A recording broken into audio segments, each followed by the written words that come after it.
Welcome to the latest installment of Ty Burr's WatchCast, an audio offshoot of the Substack newsletter Ty Burr's Watch List. Today, we have the 8th in our series of podcasts devoted to the classics of the new millennium, conversations about those movies that have come out since the year 2000 and can legitimately or arguably be called great. To talk about the mysterious and powerfully ambiguous 2018 film Burning, directed by Lee Chang-dong, please welcome my friend and fellow critic, Justin Chang. Justin's the film critic for the Los Angeles Times and NPR's Fresh Air. He's the author of Film Craft Editing, a 2011 book of interviews with 17 of the world's top film editors. He's twice been named Film Critic of the Year at the Los Angeles Press Club's National Arts and Entertainment Journalism Awards. Justin also serves as chair of the National Society of Film Critics, of which I am a member, and secretary of the Los Angeles Film Critics Association, of which I am not a member. In addition, he is a really, really nice guy, despite his talent for incredibly awful puns. He is within our critical circle. He is a legend for his puns, the lowest form of humor. Wouldn't you agree? A pun's the lowest form of wit. It does not tax the brain a bit, as somebody once said. I'm probably misquoting, but yes. But we do tend to be nice. That's the thing. I think most of the punsters I've met have been really nice people, probably because they're desperate for friends or something. I don't know. No, you have to be. You have to be nice, or we'd never forgive you for the puns. All right, so let's talk about the movie. I'm so glad you brought this movie up because it was one of my favorites the year it came out. Definitely in my top 10. And I watched it again last night, and it's just such a mysterious, dark, alluring movie. It's so hard to pin things down on it, which is the source of its power. Lee Chang-dong's Burning. What made you choose this? So when I'm going around to all my critic friends saying, be on my podcast, I send them out a list of a pretty long list of movies that I think are worth discussing. And you jumped right on Burning, and I'm curious about why this movie.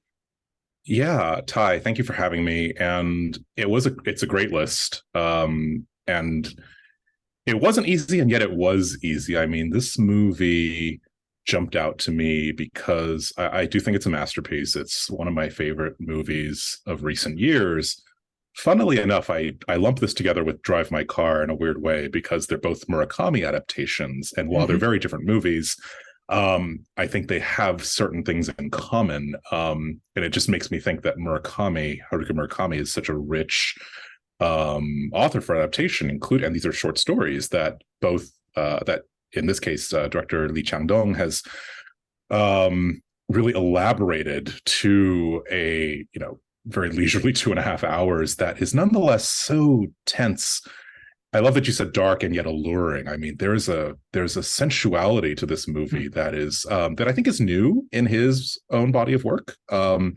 He is a director who I still think of him, Ty, as one of the best kept secrets in world cinema, which is a weird thing to say about a director who is as critically acclaimed. But his movies, like a lot of great movies by great directors, are not widely seen or acclaimed here as they should be, I think. I mean, and Burning was sort of a breakthrough in that regard. I remember me, and speaking of critics groups, you and I and the National Society of Film Critics, and also me and my LAFCA, LA Film Critics colleagues, really pushed for this movie. I remember it became a real crusade for us. And Steven Yeun, who has now since Burning become, of course, a across the board sensation.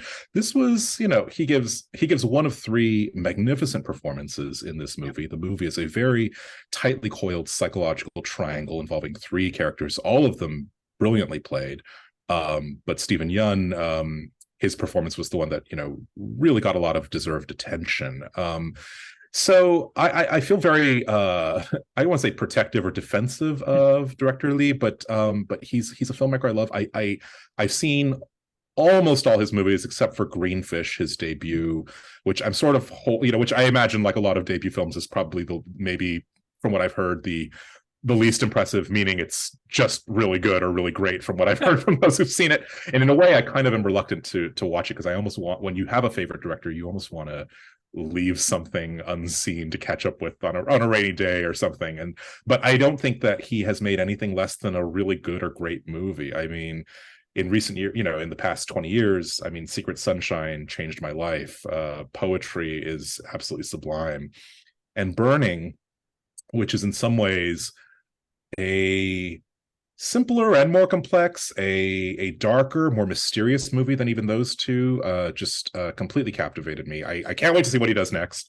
I hope there's a next movie for him, but I'm so glad to be talking about this one with you today. Well, I mean, he makes so few movies. His filmography is short. There's there's 6 films in 25 years. I'm behind you. I've only seen Poetry of his other works, and I need to catch up. And Poetry is an absolutely wonderful movie. That it took 8 years for him to make another movie after that. And I actually am curious to see that first film, because he came to films late. In a weird way, I think of him almost like a Leonard Cohen character, in that he had a successful career as a novelist before he ever came to film. So I imagine, and his films, the 2 I've seen, have a very novelistic feel. So I imagine that he came to film with a skill set, and maybe Green Fish is interesting to watch him try and translate that skill set to a different medium. Just as an aside, so it was 8 years between Poetry and Burning, and my understanding was that because his politics are quite to the left in South Korea, he was politically blacklisted. And I'm wondering if that was a cause, if of the 8-year hiatus between the 2 films. Yeah, I'm not as familiar with that whole aspect of it, and I know about the blacklisting. I should know more. I just haven't read up as much.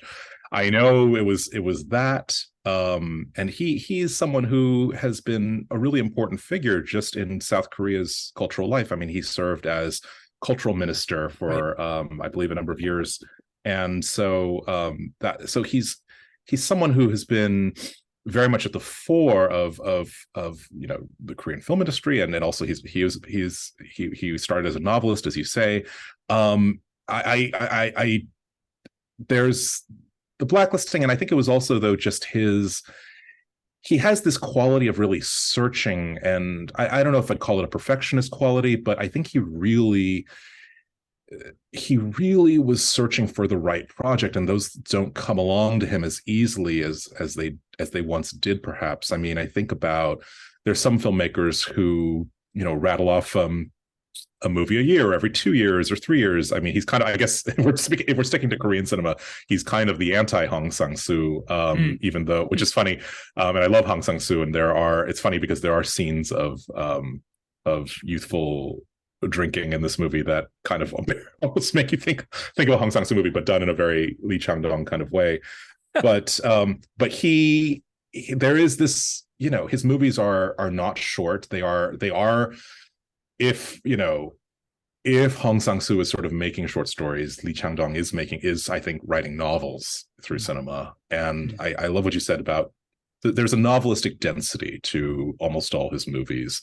People were pointing that out. Critics would point that out. Certainly of Secret Sunshine, of his earlier movie Peppermint Candy. There is just a weight and a psychological complexity to these films that I think is rare. There is his movies often sometimes take the form of thrillers or have thriller elements to them, but the pacing of them is sometimes leisurely and meditative in a way that kind of almost precludes that thriller stamp, perhaps. And I think that's very true of Burning as well. But it's interesting because I think sometimes we use the word novelistic to describe filmmakers whose work is not that cinematic. And what I kind of love about Burning is that I feel like his visual gifts just keep maturing. I mean, I watched it again last night, Ty, and it's a beautiful film, and the geography, the spatial geography of the movie is really, really compelling. It covers, like, kind of like, it goes, all over all over South Korea, and starting in Seoul, and kind of bringing us to right up to the North Korean border, where much of the story takes place, and where really the main character Jong-soo's story begins, because he is living in basically one of these border farming towns. And so and there's a whole, we'll get into just the geopolitics of that, which are very much important in the film. Mm-hmm. But there's a sweet, and then he brings us into Seoul in these scenes, in these cafes, and these beautiful apartments. I mean, this is a movie about class divisions, and where all of that. Yeah, go ahead. Sorry. It's also the geography is completely different than the scenes in the country, because there's, Hae-mi lives high up in an apartment overlooking Seoul. You get a sense of elevations, which also contributes to the sense of class levels, whereas out in the country, everything's flat. Very much so. Yes. But it's so, yeah, there's a lot of levels to the movie, but I think just I think what's interesting, and I think to get back to the question of kind of what's taken so long, is I had the chance to talk to director Lee at the movie's Cannes, after the movie's premiere at Cannes in 2018, and I'd loved his movies, and he was talking about kind of why it took so long. And I remember him saying that this is a very different movie for me. It has obvious similarities in the sense that we are following one character on a very fraught psychological journey, that really kind of and there's sort of a search for transcendence, a search for meaning, that I think is very much the case in poetry, very much the case in Secret Sunshine, Peppermint Candy as well. But I think that he's trying to push, this movie is not formally particularly groundbreaking or daring or audacious, but he is, I think, trying to push cinema in a different direction. Like, he's trying to capture a sense of mystery, a sense of, like, what are we looking at, and can we really be sure of anything? This is something that's kind of new. It's both old and it's new. I don't know. Watching the movie, I think he's trying to find a form that's a little more different than a form that's really different from the past forms he's used. And that's kind of an inelegant way to put it, but I know that for him, even though this movie looks very much like, oh, this is it's a completely absorbing, compelling movie on its own. You could watch it, there's just a very edge of your seat, what's going to happen next quality to this movie that completely works. But I think there is a deeper level too, and he's trying to use cinema in a way that he hasn't before. So yeah. Well, it's interesting. I think you're right. It's not formally groundbreaking. It's not visually groundbreaking, and it certainly doesn't call attention to itself. But I do think that it's structurally, in terms of its narrative, and really in terms of its emotional narrative, it's structurally innovative. It takes you in an unfamiliar place. At the same time, you feel absolutely wrapped by the story, feel like you're in good hands. I can't tell you, I've talked to at least 3 people who are not necessarily foreign film fans who sat down for a 2.5-hour movie and said, my God, it went by felt like it was an hour. It's completely engrossing. And to your point about it's similarities to a thriller, but it doesn't play out like one. At one point I was thinking, when we're discovering certain things that may or may not be true about the Stephen Yeun character, Ben, for some reason I started thinking of Blow Up, the Antonioni film. Which is, starts out just being a portrait of swinging, of amoral swinging London, but then drifts into this thriller, and all of a sudden you are caught up in a murder mystery, much as we are here. I want to take a pause a little bit and just sort of sketch out the plot for we should do that for people who have not seen the film. So it is based on a Murakami short story, which is available on the internet. It's all of 13 pages. It's a very quick read, and it's very interesting to see where it where the movie departs from the story. But it is about a young man from the country, Jong-soo, played by Yoo Ah-in, who's a huge movie star in South Korea. But he's kind of a country mouse, come to Seoul to be a writer, doing menial jobs. Kind of a passive aggressive guy, runs into a young woman who he knew back in his little farming village, and she's very mercurial, and very mysterious, and very alluring. And they have a sort of affair before she goes off on a trip to Africa, and asks him to take care of her cat, who may or may not be there. Schrodinger's cat in this movie. Exactly. Exactly. And then she returns with a stranger in tow, a very polished young man named Ben, played by Stephen Yeun. And the girl Haimi is played by Jeon Jeong-soo, Seo. Yep, that's right. And Ben is everything that Jong-soo is not. He has a wealthy lifestyle. He drives a Porsche. He's incredibly smooth. He is well-spoken. He has glamorous friends. He's exactly the kind of guy you don't want the woman you're in love with to be hanging around with. But he's also a little odd. There's something off about him. And all I'll say is that at a certain point in the movie, Amy disappears, and Jung-soo becomes obsessed with finding out what happened to her. We can talk about that, and there will be spoilers further down the line, but that's essentially the what happens in the movie. In the movie, and there's a subplot of Jung-soo's father, who's a dairy farmer in this tiny village, who's clearly got an anger management problem and is like beaten up a village administrator, and is on trial. And Jung-soo has to leave the city and go back and hold the farm together, basically. So that's another level that's going on in it. Let's talk a little bit about metaphor, because to me this is a movie about metaphor, about things posing as other things. Right. And it's something that Jung-soo literally wrestles with as a writer. Right. But throughout the movie there are things that seem to be and then turn out to not be, that cat being one of them. We're not sure whether the cat actually exists. Yes. And then the central metaphor is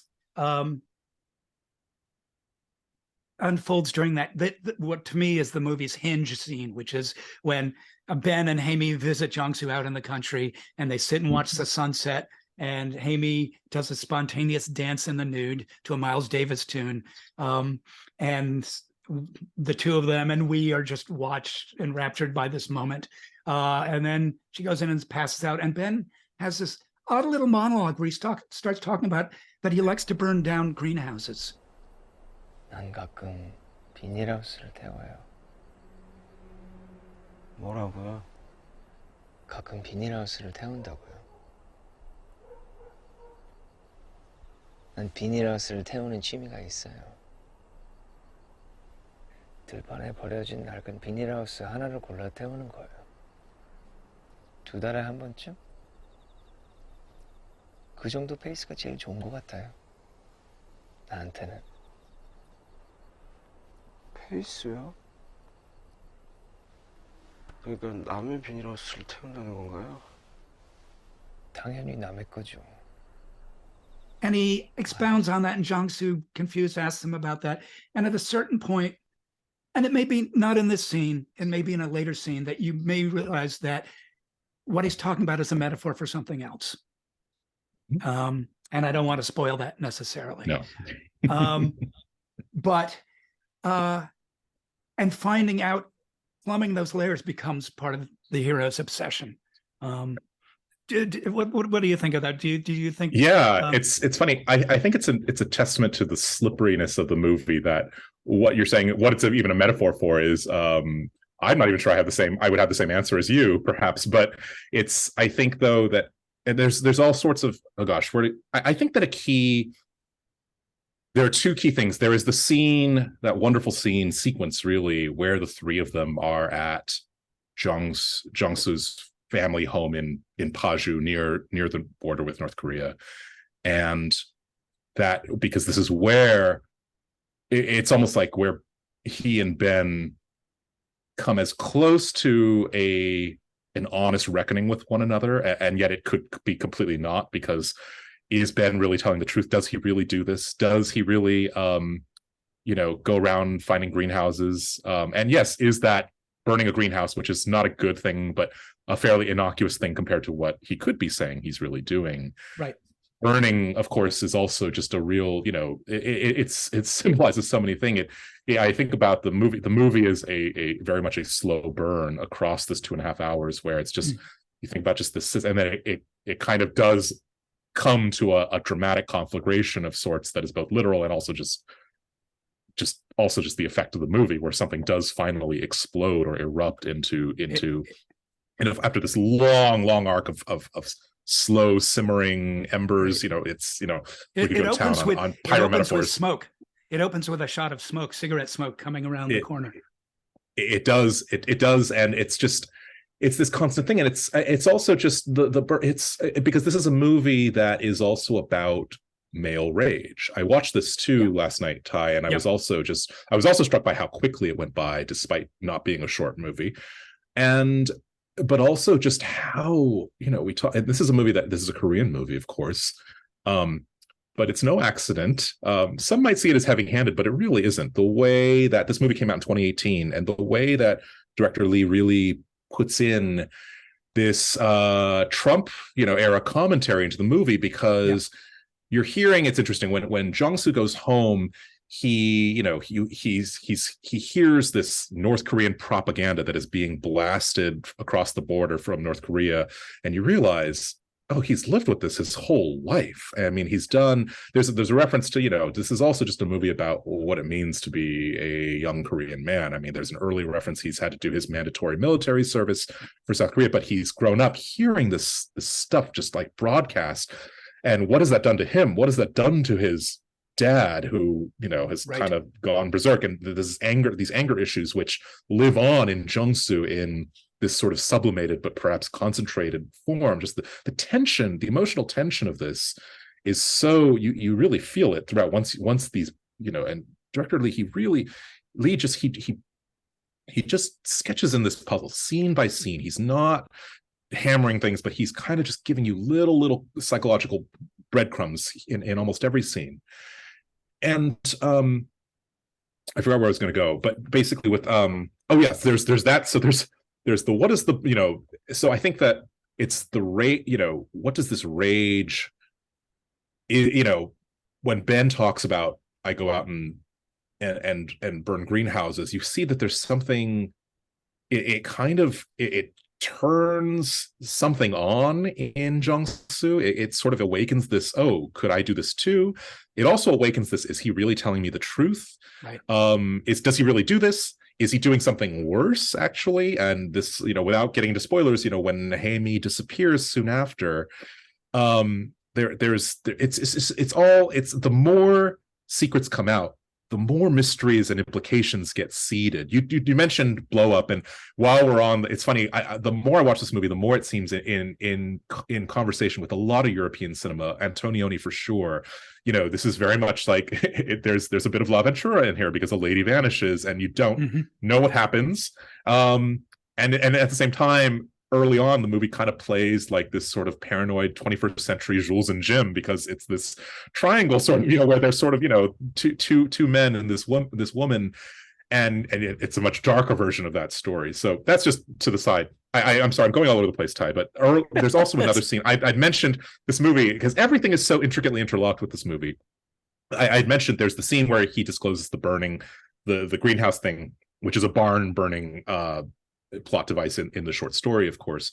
But also earlier, there's a scene when it's just Jung-soo and Hae-mi, and they're hanging out for the first time. And Hae-mi, by the way, she says she's a childhood friend. And it's almost like, even there's a mystery. Is she really? Because she says, oh, I've got plastic surgery, which is not an uncommon thing for young Korean women. And you remember you used to call me ugly, and like there's this whole like, oh, he kind of doesn't remember, or maybe he does. Yeah. I did, yeah. And it's like, and so there's this whole, and he's very attracted to her now, becomes obsessed with her, but you get the sense like, oh, he called her ugly. Is this whole thing some like revenge thing? It's all these possibilities. This is just in like the first 10 minutes of the movie, even. But there's this early scene when they're hanging out, and there's an attraction there, but it's tinged with this possible resentment based on their purported shared childhood history. And she does this thing because she's learning pantomime. She wants to be an actress. She's doing, like him, she's just kind of doing odd jobs for now, kind of demeaning and menial jobs. And she's a very beautiful young woman, and she wants to be an actress. And she does this thing where she starts, because I'm on video with you, I can try to do it not very well, this miming peeling a tangerine and eating them, saying like, oh, I can do this. And it's like, this is and it's harder than it looks, right? And she does it, and the actress Jung Jung-seo does it very well. I had a high school mime class, so I know how to do talk. You know it. I it made me want to actually learn this myself. But that scene itself is kind of a nice metaphor for the movie as a whole. It's like, where she's mastering the art of acting and pretending, and she says this thing where I'm going to get the quote wrong probably, where it's not about like you have it. You might want to say, yeah, it's okay. It's yeah. She says this has nothing to do with talent. Don't think there's a tangerine. Don't think there is a tangerine there, but forget there isn't one. Which exactly, honestly, is a roadmap to the movie as a whole. It really is. It chimes with so much this like, how certain can we be that of what we're seeing or not seeing in front of us on the screen is happening? What is it? This movie becomes this labyrinth, this kind of search for meaning, and it works beautifully in the case of the cat, because you don't see the cat until a certain point. And yet watching the movie, and this is like, I've seen this movie like 4 or 5 times, and it still unlocks new things for me. And there was a point where I was almost like, I could have sworn I saw that cat, and you didn't. It's like you've forgotten that the cat may or may not exist, and what that cat signifies is its own thing, because it's like, because she lives in this apartment where they're not allowed to have pets. And so the landlady is like, she never had a cat. Did she or didn't she? And then the cat becomes, of course, a clue as to her whereabouts, what has happened to her. And so, and all of this is within the context of Jung-soo is an aspiring writer, and from what we understand, a talented aspiring writer. Mm-hmm. And writing is perhaps his stepping stone to a better life. But that's obviously a very long shot, because it's not easy to become a successful writer or to make a living as one.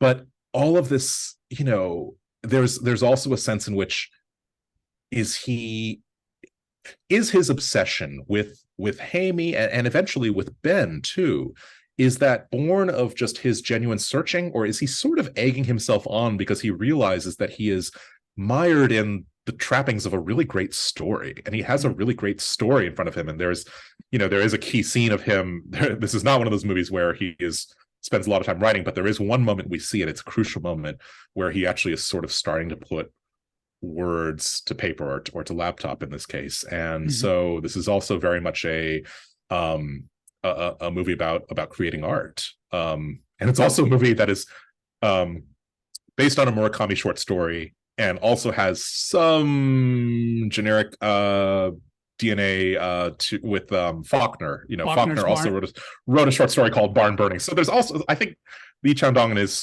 co-writer Oh Jung-mi are just kind of having a field day with the literary aspect of it, all of which brings us back to Lee Chang-dong this is both in some ways his most literary work and also his most cinematic one.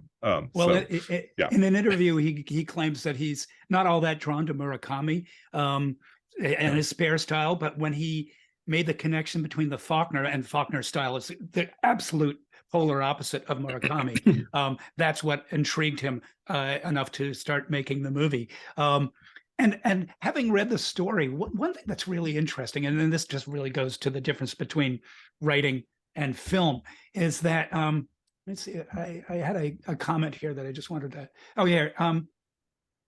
What's interior in the story?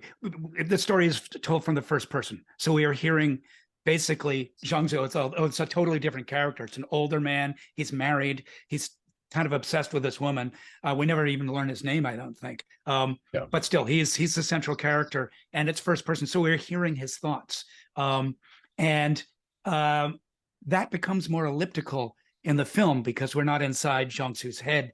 So there are things that happen in the story where he talks about making a map of all the greenhouses so he can, tour them every day to see which one might get burned. Right. And you see that put together in the film, but it's very oblique, and you have to put that together for yourself. But oddly, the plot, the through line, is more elliptical in the story and more concrete, or slightly more concrete in the film. In that what Ben may be doing. In other words, the thriller aspects are there for you, the audience, to play with and to think about. Where they're really not present in the story. They're way in the background of the story. And I just find that kind of interesting. And what you do see of Jung-Soo trying to obsessively put it together, and in the same way that Jimmy Stewart in Vertigo, follows Kim Novak through the streets. And I randomly think of a Paul Auster novel, The City of Glass, where he's wandering endlessly through the streets of New York. And Jung-Soo puts together literally a map of the greenhouses. And we start amassing that evidence with him because we want to find out what's going on. Here's a question for you, though. Are we right? Is Jung-Soo right? Or is that left up to... is that up in the air as well? I think it's very up in the air. I watched it, and I have seen this movie many times, and I still tie myself into knots. We are being spoiler conscious, are we not? So a little bit. If people have made it this far into the podcast, they probably just stop listening now and go watch this amazing movie. But if you're taking your life in your hands and continuing to listen on, it's like, does he really kill Ben at the end? I mean, that's sort of the and that is and the ending scene, which is an amazingly staged scene in itself, and a very upsetting scene, and I'll tell you, Ty, I almost stopped watching before it. I almost stopped right at the scene right before, just because and even though it's going to happen, and it's not like it's a scene of gratuitous violence, not at all, but there is something really just emotionally really devastating and wrenching about it, and that I almost didn't want to see, and yet I forced myself to because I think it's important. And on one level, it's because we could be seeing just the outlines of, or just an imagined or a hallucinated or a written scene from the story or the novel that Jung-Soo is writing. I mean, that's sort of perhaps the safe, comforting interpretation. Although, is it comforting? Because by the end of this movie, you are just this movie is like quicksand, and you're not sure where to step. Yeah. And so it's like, and did Ben really, did Ben do something did he kidnap or abduct or kill Hae-mi? And if as Jung-Soo seems to think he might have, and has sort of amassed evidence.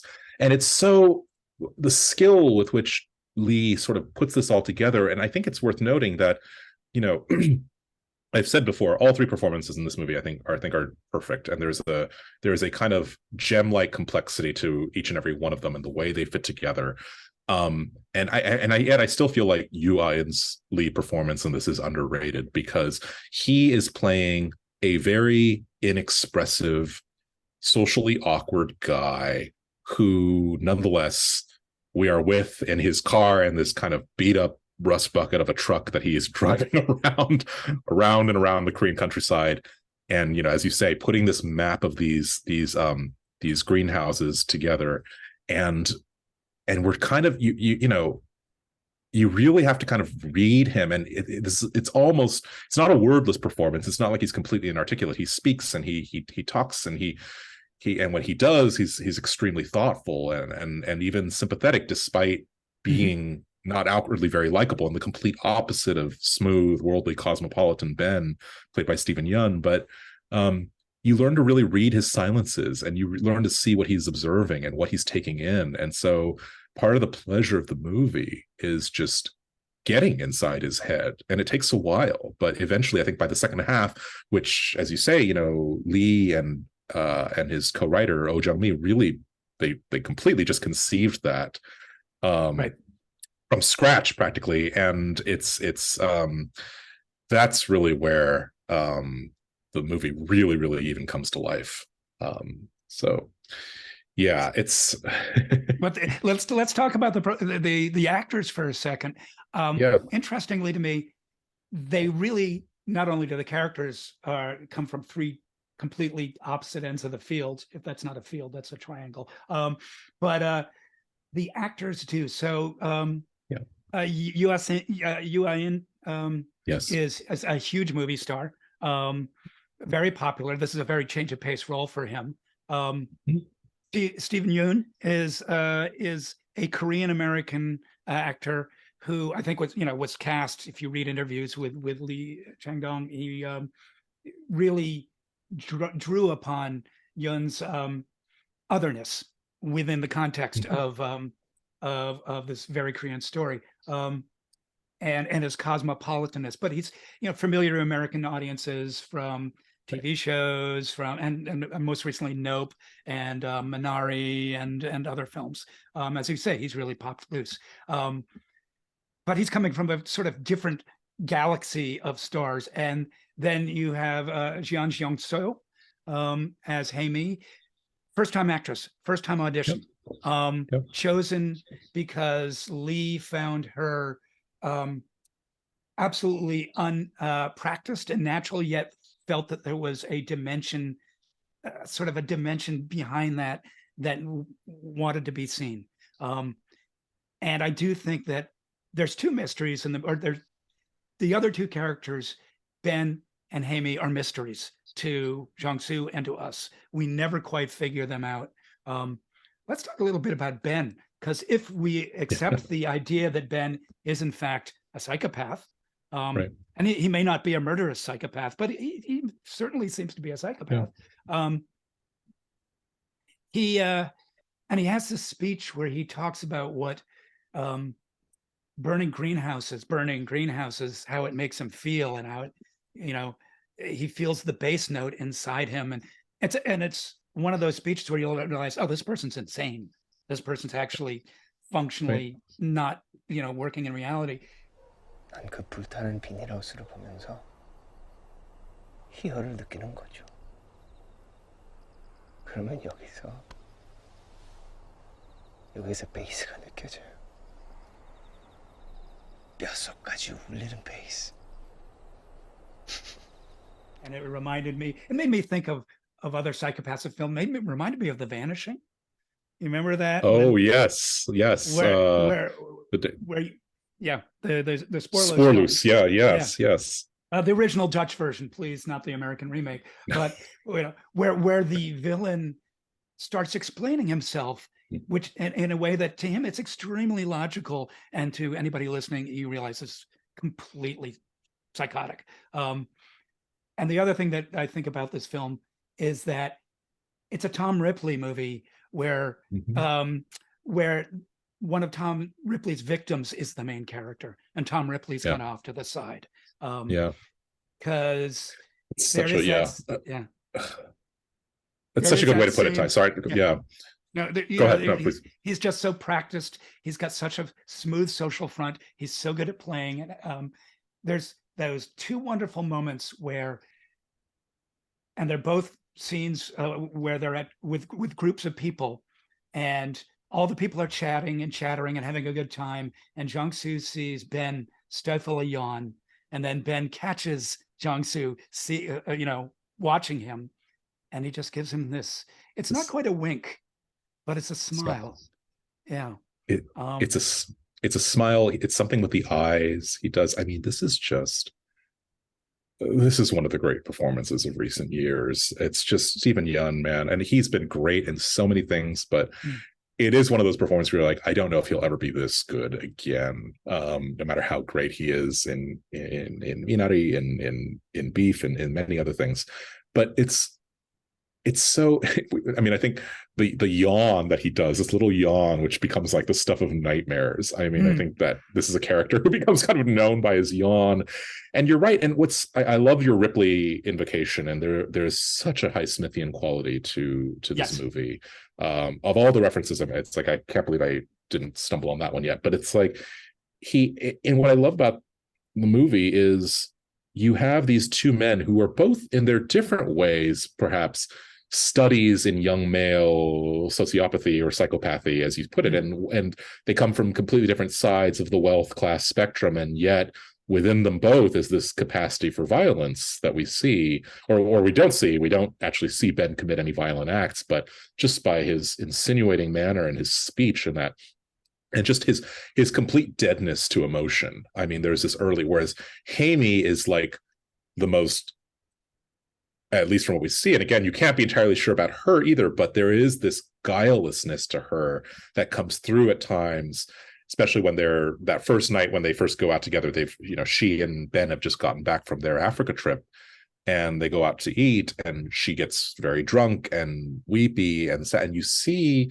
who she is. And a later version of this plays out with those glamorous friends at that restaurant or bar or whatever that they're at, where she is doing this dance. She does a lot of dancing in this movie, and this early dance that she witnessed in Africa. And she talks about hunger. She talks about the little hunger, which is kind of just basic, actual, literal hunger, and then great hunger, which is a hunger for meaning. And you realize that this is a young woman who is completely lost, and yet the most and maybe the only admirable character of these three. And it's funny, I wrote in my review at the time, it's like, this is a woman who actually, neither of these two men really deserve her in the end, but there is this genuine longing for meaning, for transcendence. In a way, she is the classic Lee Chang-dong character in a way, if we think about Secret Sunshine, which and poetry. And yet she's only a supporting character in this one, but she wants something deeper, and she's trying to connect with people. And she's trying, she goes on this trip for charitable reasons, whereas for Ben, it just seems like a whim. And so in these moments when she is very moved by emotion, Ben either yawns, or just as infuriatingly, he kind of looks at her and kind of chuckles and says, like, "Whoa, I've never seen anyone cry. I can't believe when people cry." I'm misquoting or paraphrasing, but he says, like, "I've never cried before." And you're like, "What? You've never?" And even Jong-soo is like, "What are you talking about? How have you never cried in your life?" He's like, "Yeah, it's like it's almost like I can't cry, or I don't cry. I'm not moved." And it's like he's sort of like telling us who he is. He's not really hiding any of it. He's just sort of saying, "Yep, I'm like." And he, this extends to his life of leisure. He's a very worldly man who work and play are both the same to him, and completely, he doesn't have to work.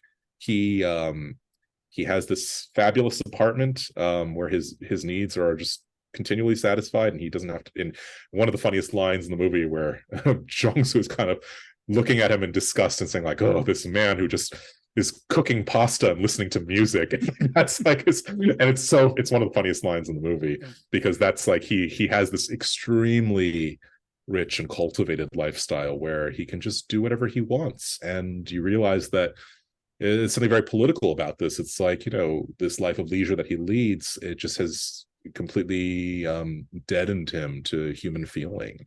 And so he is both in the short story and in the film, he's compared to Gatsby. He's like Jay Gatsby, which is interesting. Yeah. Another literary angle on this, it's like Gatsby, it's like F. Scott Fitzgerald versus Faulkner versus Murakami. And there's a lot of the references here are not accidental. And really quickly, Jong-soo has that thing where he says there are a lot of Gatsbys in Korea, and it's like it's also the movie is diagnosing something. And to come back to there's something, it is saying something about young male rage, and we can see kind of an equivalent to young male working class white rage in America ignited by Trump. And that's why when he hears this kind of Trump news, and there's commentary in the background about how like Trump is kind of activating something even among young Korean men. And it's like, and so there's that, and then there's on the other side there's also just men like Ben, who are it's not this rage, it's not the same kind of rage, it's not coming from the same place, but it is just this complete deadness human feeling, to the needs of others, and it's just as scary, even more so because there's something that feels genuinely inhuman about it. Right. And Lee has talked about casting Yun for his alien quality. Yeah. And you're right. And he's also been very explicit, talking about this malaise that he sees among modern young men and modern people. And just going back to Hamey, when she disappears, you realize how much of the heart of the film she has been. I just want to read a quote from an interview that I was reading earlier this morning, where Lee is talking about her character. He says she dances on the streets, she lives with credit card debt, but she's also the only character in the film who persistently pursues the meaning of life. The moment she disappears, I wanted the audience to sort of feel her absence and ask themselves what she represents and has been searching for. Her presence in this film is very important, even when she's not there. And I'd argue, even more, especially when she's not there.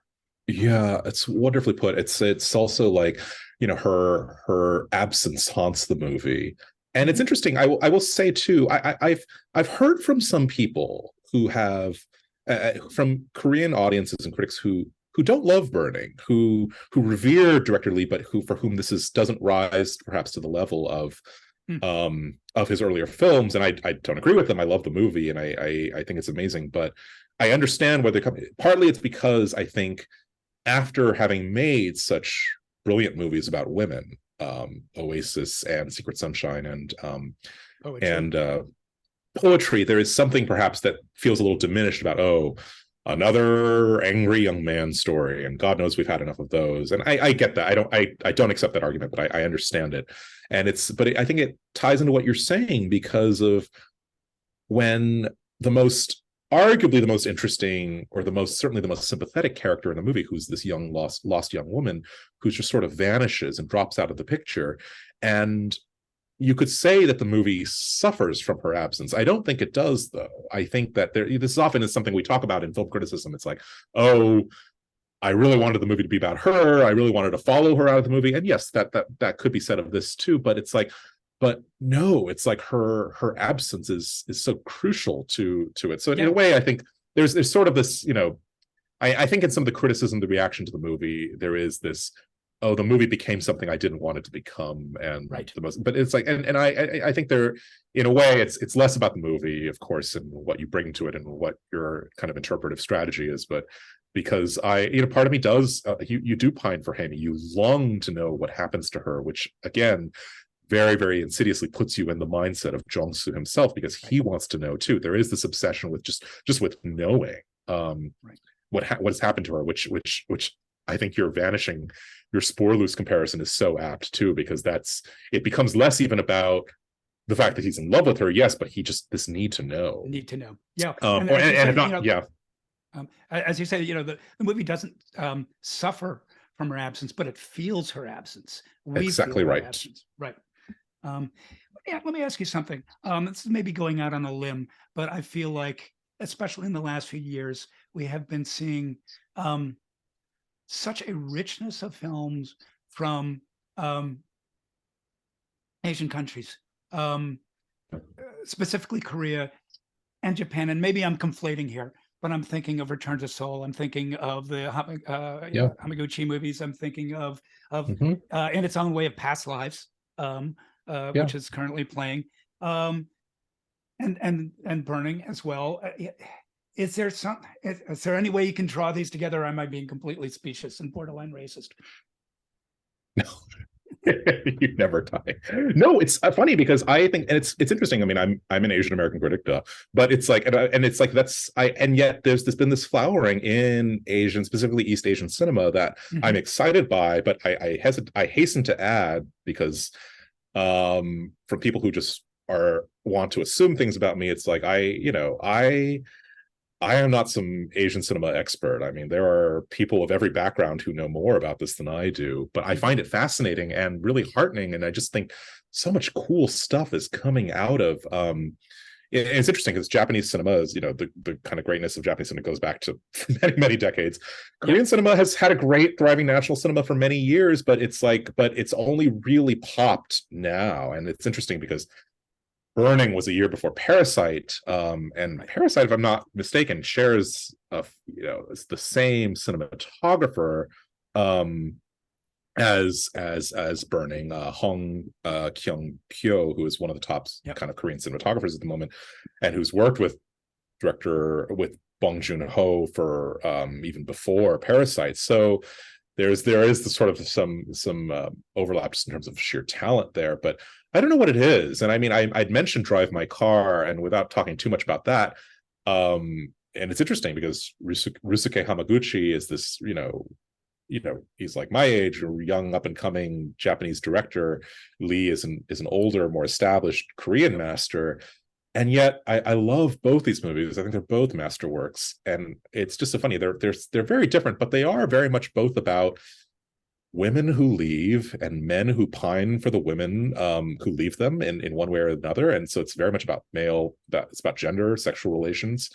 And they're both taking these Murakami short stories and building on them and grafting on story elements that are just completely their own invention. And I think that speaks to Murakami. I'm also not a Murakami expert, although I read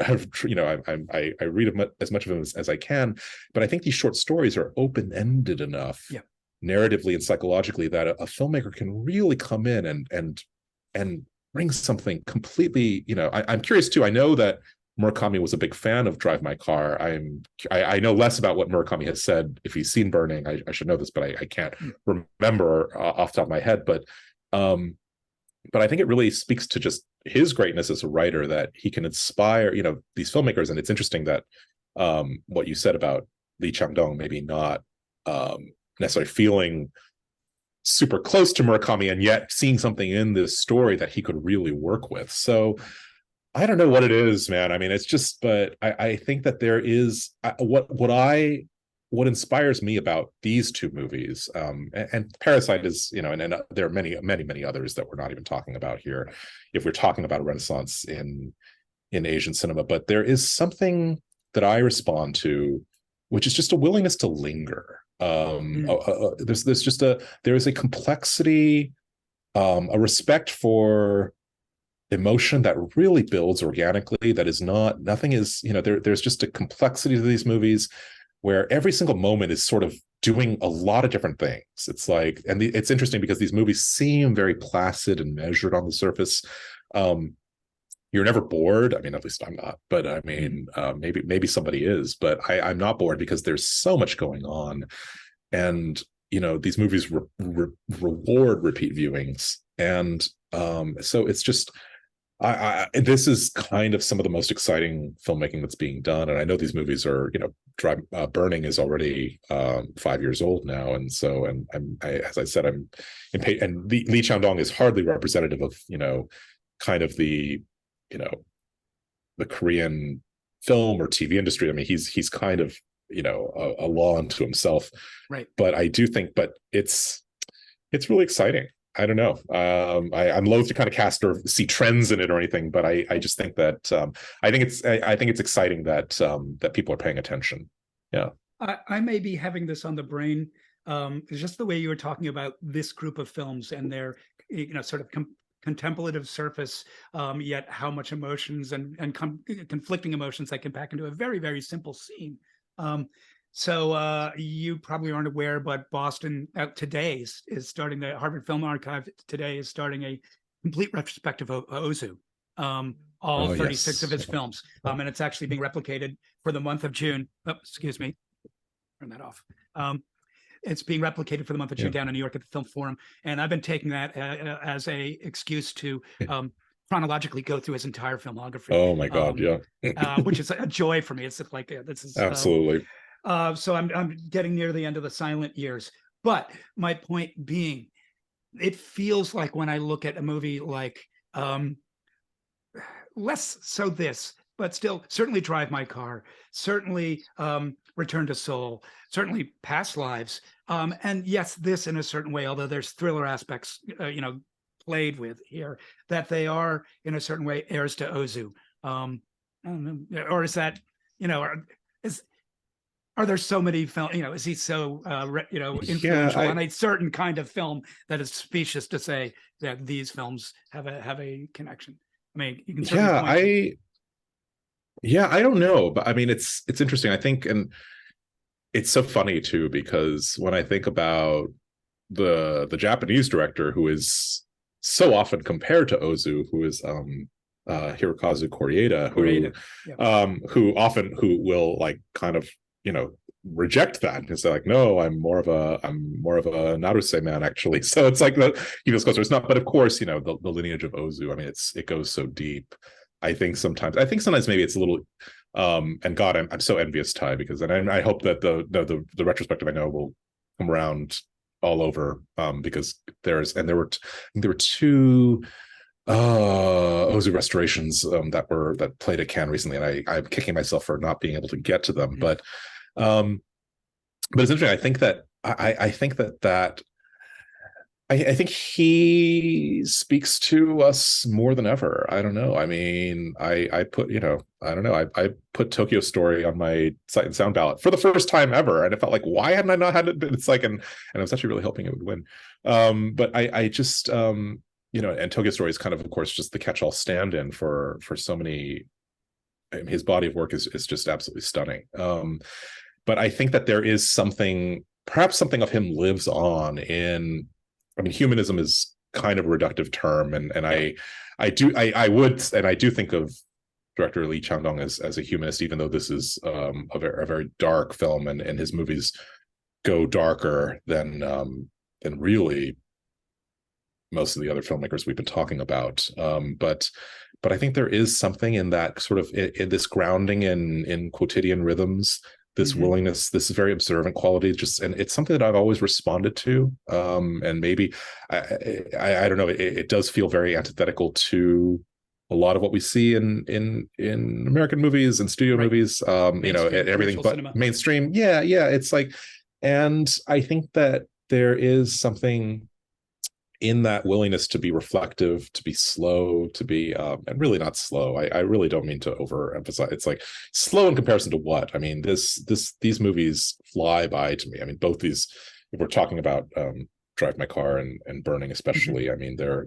not short movies, but there's something dreamlike about how kind of quickly they pass by. But all I will say really too quickly is that I can't talk too much about Return to Seoul because Davy Shu is a friend, but I do love that movie, and I think that your group, the Boston Society of Film Critics, naming it the best film of last year is one of the coolest things I think that I've ever seen, and very, very well deserved, because I do think it's a wonderful movie. So quick shout out to Davy and Return to Seoul. Okay. I think that's all we have time for today. Unfortunately, I could go on and on. I know you could as well.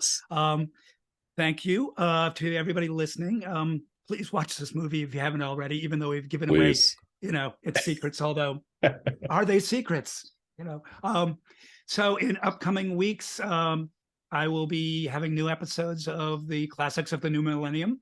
My guests will include film critics Manola Dargis, Wesley Morris, Gone Girl author Gillian Flynn, and others. I am Ty Burr. You're listening to Ty Burr's WatchCast, part of the Substack newsletter Ty Burr's Watch List. You can find more podcasts, reviews, and tips to navigating the streaming and video landscape at tyburswatchlist.substack.com. Thank you, Justin Chang, for being my guest, and thank you, listeners, for listening. Thank you.